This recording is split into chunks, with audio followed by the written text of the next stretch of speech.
Bună ziua, dragii mei! Eu sunt Jamila, bine ați venit în bucătăria mea! Astăzi vom face împreună prăjitură cu caise, așa că haideți să vedem de ce ingrediente vom avea nevoie pentru a ne apuca de treabă. Pentru această rețetă vom avea nevoie de 300 de grame de caise, 200 de grame de făină, 4 ouă, 30 de grame de musli, 100 de grame de unt topit, 100 de grame de zahăr, 30 de grame de migdale mărunțite, puțină sare, coaja de la o lămâie și 7 grame de praf de copt. Pentru început vom tăia caisele în jumătate,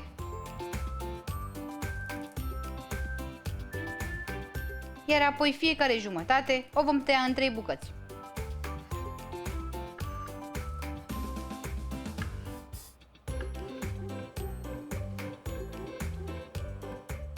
Pentru aluat, voi pune untul într-un bol mai mare, puteți înlocui untul topit cu ulei, voi adăuga zahărul, sarea și coaja de lămâie și voi amesteca totul foarte bine cu untel. Voi adăuga apoi ouăle, unul câte unul,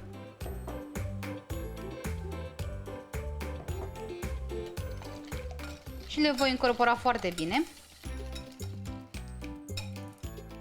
La final voi adăuga făina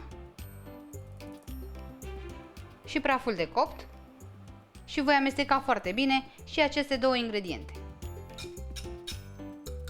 Și compoziția este gata. Pentru a face prăjitura, voi folosi accesoriul pentru copt al grătarului electric Tefal OptiGrill Snacking and Baking, așa că voi pune toată compoziția în el. Nu este nevoie să-l ungem cu grăsime, pentru că este antiaderent și prăjitura nu se va lipi. Nivelăm compoziția, iar deasupra vom aranja foarte frumos caisele.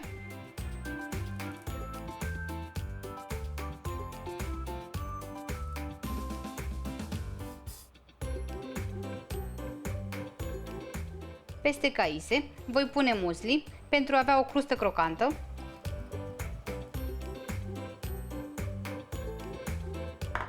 Și câteva migdale mărunțite.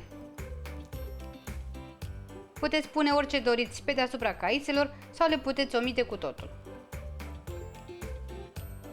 Punem accesoriul pentru copt în grătarul electric Tefal OptiGrill Snacking and Baking.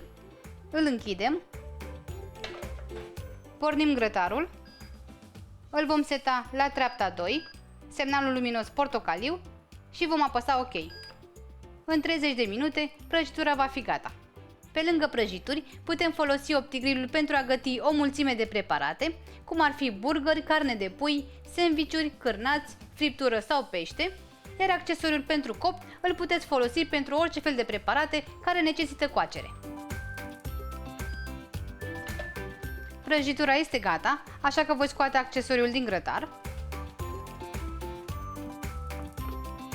și vom lăsa prăjitura să se răcească pentru cel puțin o jumătate de oră.